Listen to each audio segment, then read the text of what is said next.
দীর্ঘ রাজনৈতিক অনিশ্চয়তার পর নতুন অধ্যায়ের পথে বাংলাদেশ।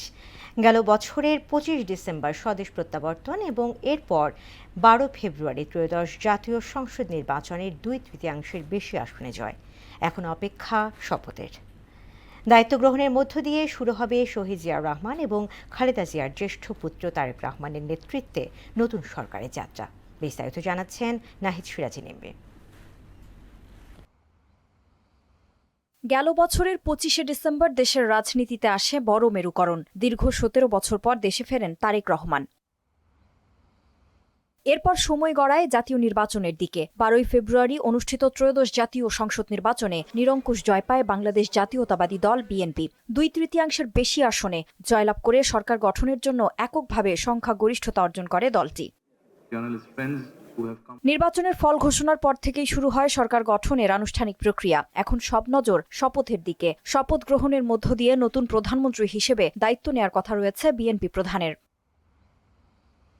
তবে রাজনৈতিক এই পালা বদলের মুহূর্তে সাধারণ মানুষের প্রত্যাশা অনেক বেশি। বিগত সময়ের দুর্নীতি, অনিয়ম এবং ক্ষমতার অপব্যবহার থেকে মুক্ত একটি স্বচ্ছ ও জবাবদিহিতামূলক সরকার দেখতে চান তারা। আমরা শান্ত মতন ব্যবসা করতে পারবো, শান্ত মতন চলতে পারবো, ফিরতে পারবো, খাইতে পারবো, এইটুকুই তো।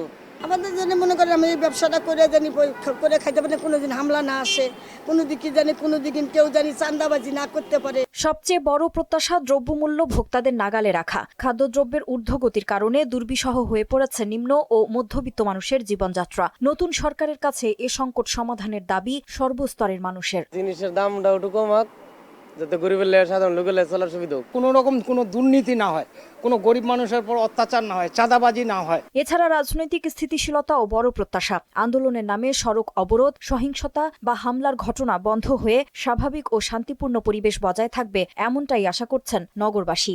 রাস্তাঘাট বন্ধ করে আন্দোলন না হয়, সবাই মিলেমিশে দেশের জন্য যা ভালো হবে তাই করুক। দেশ গড়তে সবকিছুই নতুন করে গড়তে হবে, এটা নতুন সরকারের প্রতি আহ্বান। স্বদেশ প্রত্যাবর্তন থেকে নির্বাচনী জয়, সবশেষ শপথের অপেক্ষা। রাজনৈতিক এই পরিবর্তনের মধ্য দিয়ে বাংলাদেশের সামনে খুলছে নতুন সম্ভাবনার দ্বার। এখন দেখার বিষয় নতুন সরকার কতটা সফলভাবে পূরণ করতে পারে জনগণের প্রত্যাশা।